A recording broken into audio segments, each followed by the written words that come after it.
Sudah melihat ada separuh binatang, katanya macan. Mungkin kalau di daerah saya ini menyebutnya macan siluman. Sudah super teriak, astagfirullahaladzim, astagfirullahaladzim. Langsung gemetaran. Langsung gemetaran. Matanya pun tidak berani dibuka, dia gemetaran begitu.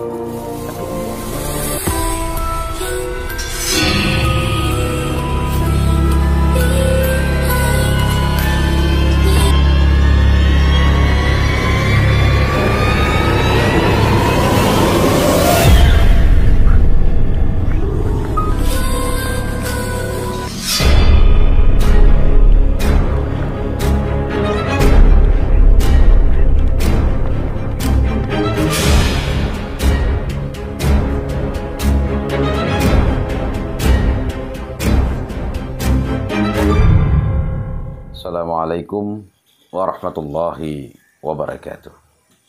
Saya Julak Lakban. Senang sekali bisa menjumpai Anda dimanapun saja berada, baik yang ada di Sabang maupun di Merauke. Berkah 99 kali ini hadir dengan program terbaru. Apa itu? Cerita mistis, cerita horor. Cerita yang berasal dari teman-teman, kerabat dekat, saudara, ataupun orang-orang yang pernah mengalami secara fakta dan nyata, bukan fiksi, hal-hal yang mereka alami di suatu tempat. Mereka mengalami hal-hal yang horor, yang mistis. Dan pada malam hari ini, setiap malam Jumat, saya, Julak Lakban, akan selalu hadir menginformasikan, menceritakan hal-hal mistis kepada Anda sekalian. Jangan kemana-mana. Mereka tidak kemana-mana, tapi mereka bisa berada di mana-mana. Bisa di samping saya, atau bahkan bisa di samping Anda yang sedang menyaksikan. Bentuknya kita tidak bisa melihat, mereka bisa melihat kita.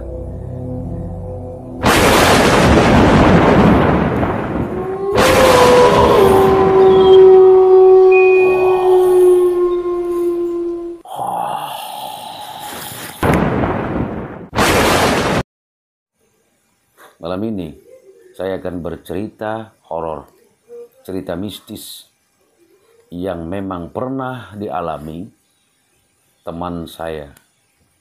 Teman saya ini ada 4 orang, mereka satu pekerjaan, satu unit kerja pada saat itu.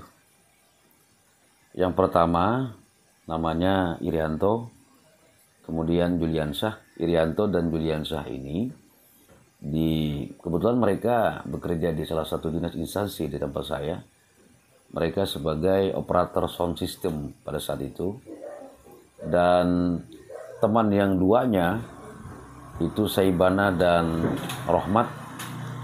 Mereka juga menyiapkan properti berupa kursi, meja, dan keperluan-keperluan lainnya.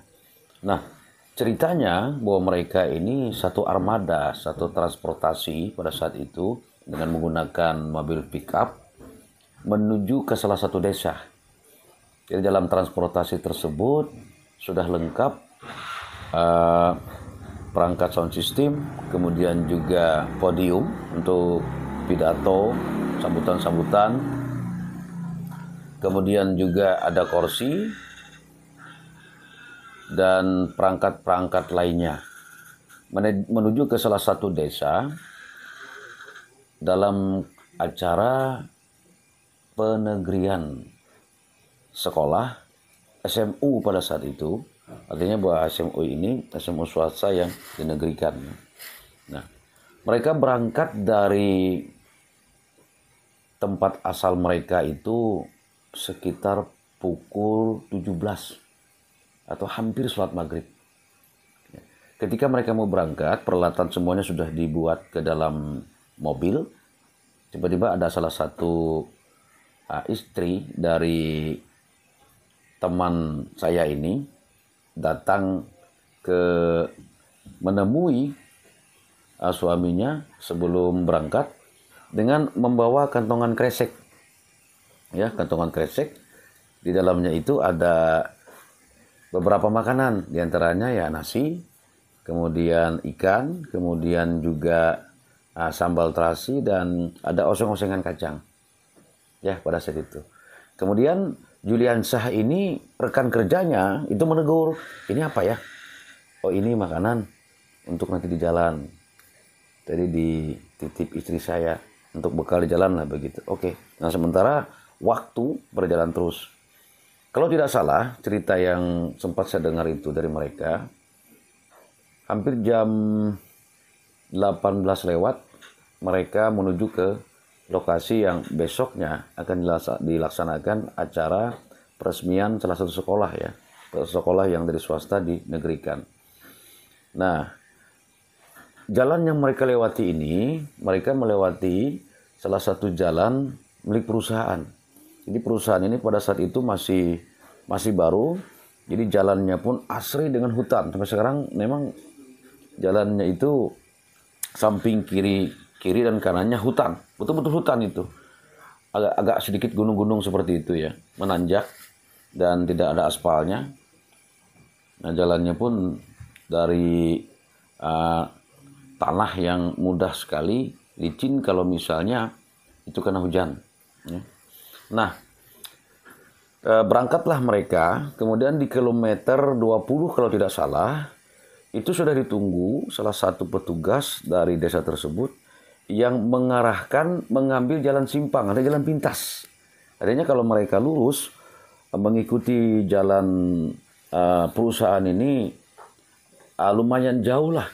Sedangkan ini kan waktunya malam pada saat itu mereka. Lumayan jauh menuju ke tempat kegiatan yang besoknya untuk acara penegrian salah satu sekolah itu.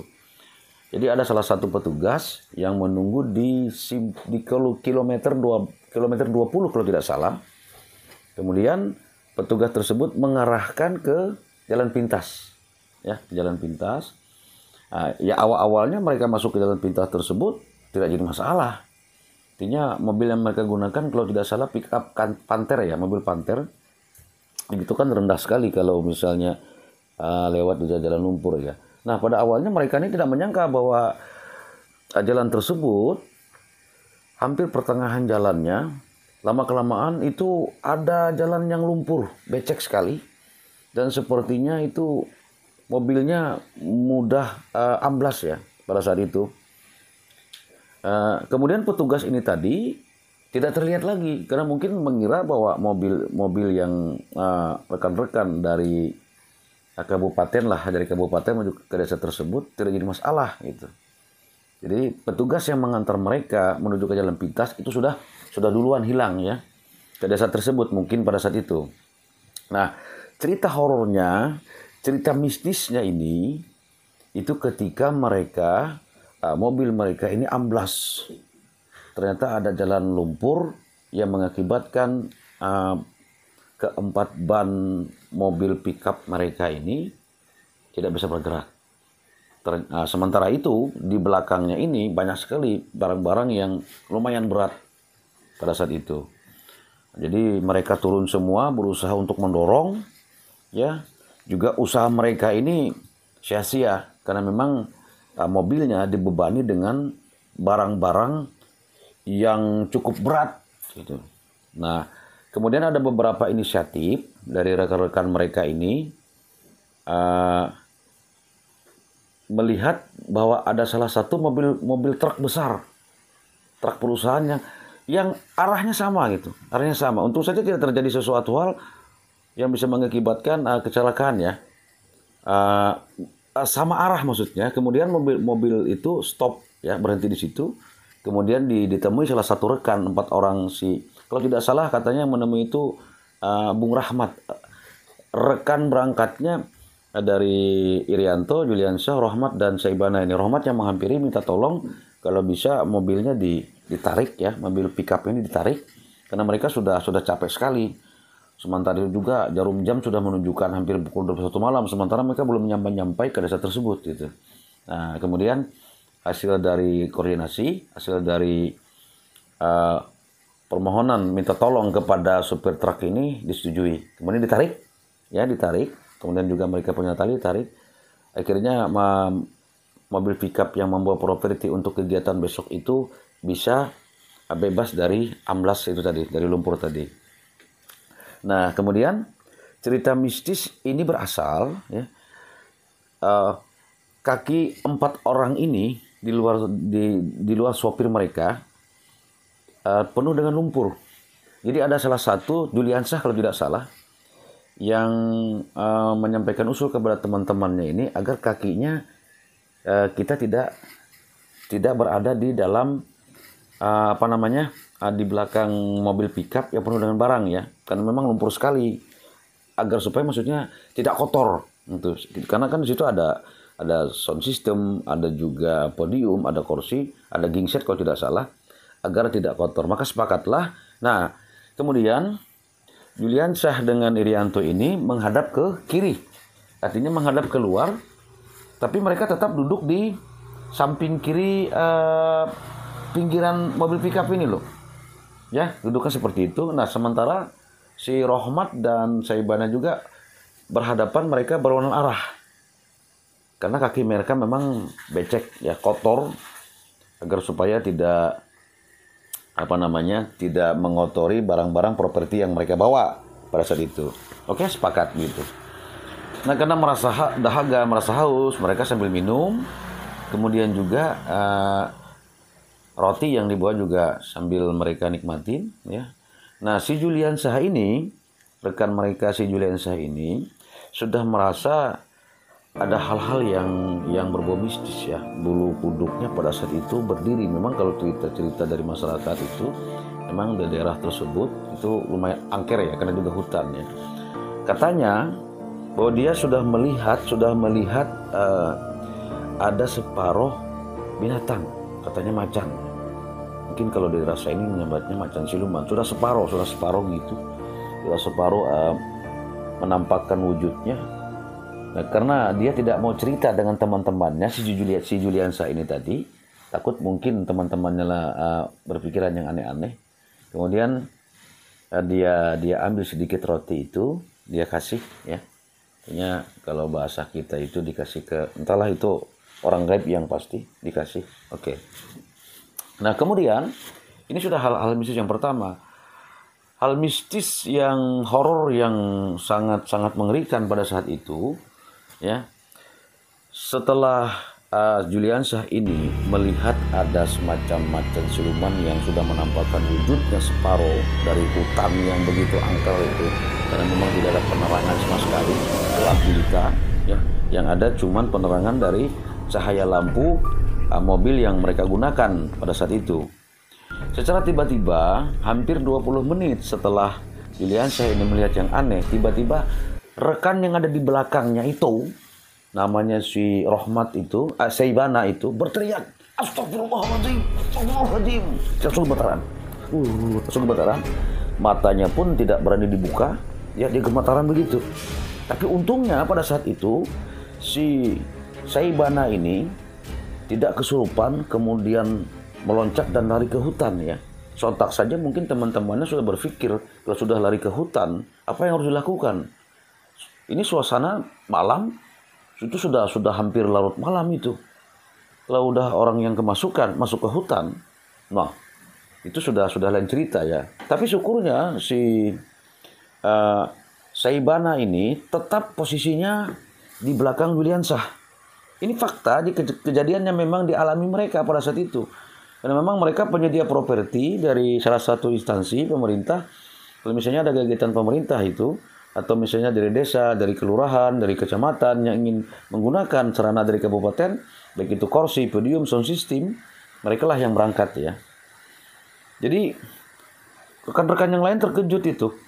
Kemudian dia tetap beristighfar, Astagfirullahaladzim, dari titik kejadian tersebut sampai menuju ke salah satu desa itu, desa yang mereka tuju, dia tidak membuka matanya sedikit pun.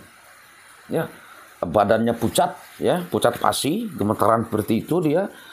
Karena rekan-rekan lain Juliansyah, Irianto dan Rohmat itu takut kalau misalnya rekannya ini mungkin loncat lari ke dalam hutan ya. Mungkin kerasukan atau apa tuh ditarik juga, mereka kurang paham. Mereka ada yang memegang bajunya seperti ini, dan memegang bajunya dan memegang tangannya. Ini kejadian yang memang terjadi pada saat itu.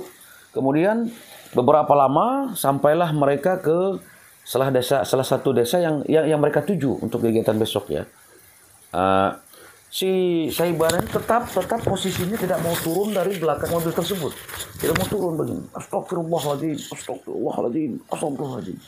Nah kemudian mereka angkat pelan-pelan lah Surahmat ini ke salah satu tempat rumah warga, karena memang sudah sampai ke desa tersebut ya, di desa yang besoknya untuk acara kegiatan penegrian salah satu sekolah itu. Si Saibana tetap tidak membukakan matanya, takut ya. Kemudian ada salah satu rekan si Rohmat ini yang mungkin kira-kira mendapat ilham atau mendapat apa, diambil air, dia bilang kepada Saibana, baca Al-Fatihah, baca Qul Huwallah, kemudian baca Qul A'udzu Falaq dan Qul A'udzu Binnas, kemudian membaca salawat, dia ambil air, dia minumkan, kemudian si Saibana ini membuka mata, kaget seperti itu. Kita di mana? Ya kita di desa yang besok ada acara. Memangnya kamu tadi kenapa? Nah si Saibana ini cerita, ketika mereka kelelahan setelah mendorong mobil yang tadinya amblas, kemudian sudah bisa ditarik dengan mobil truk yang kebetulan berhadapan mau menolong mereka. Ya dia melihat itu kan hutannya lebat ya, Ada salah satu pohon yang tinggi besar katanya. Ada seseorang yang duduk menggunakan putih, mukanya pucat, tapi rambutnya tuh semerinding nih. Rambutnya sampai ke tanah, panjang sekali.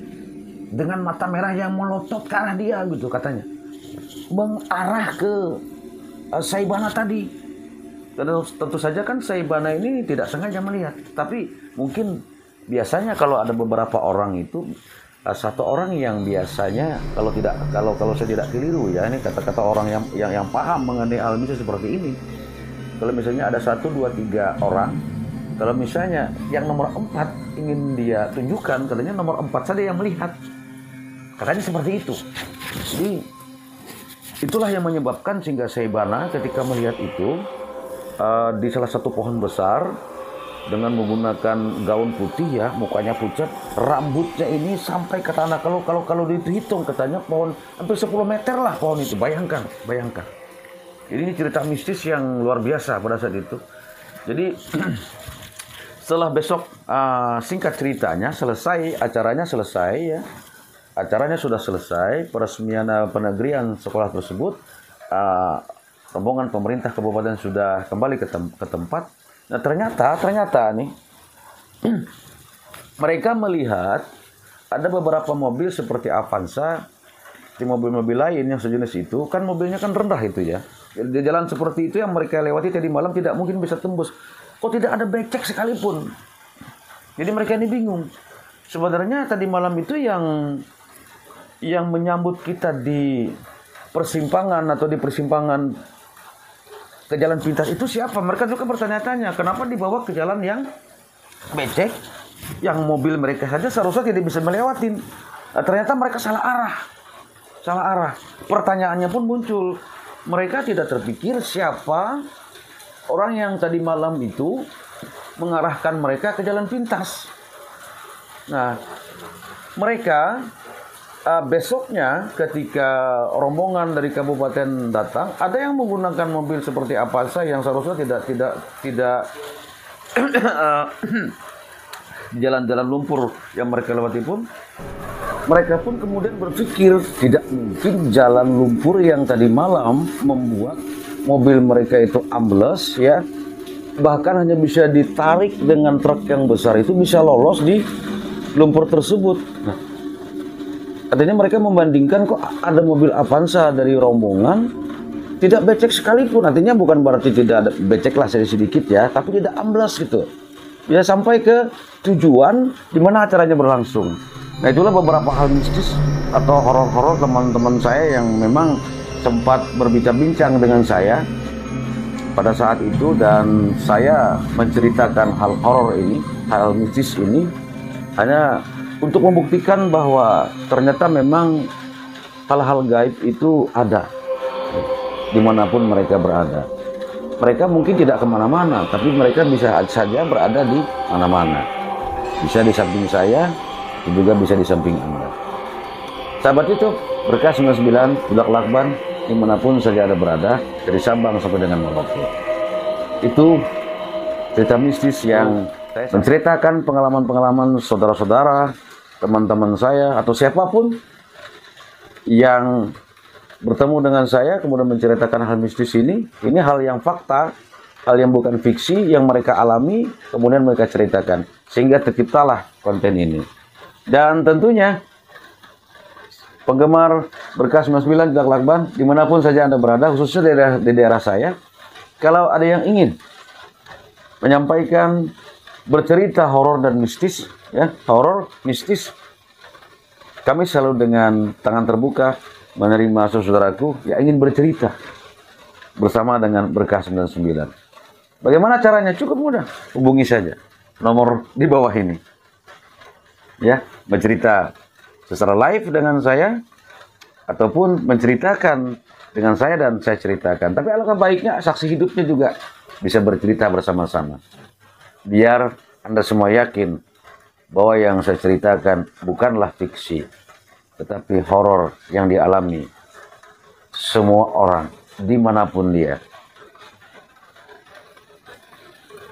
Assalamualaikum warahmatullahi wabarakatuh.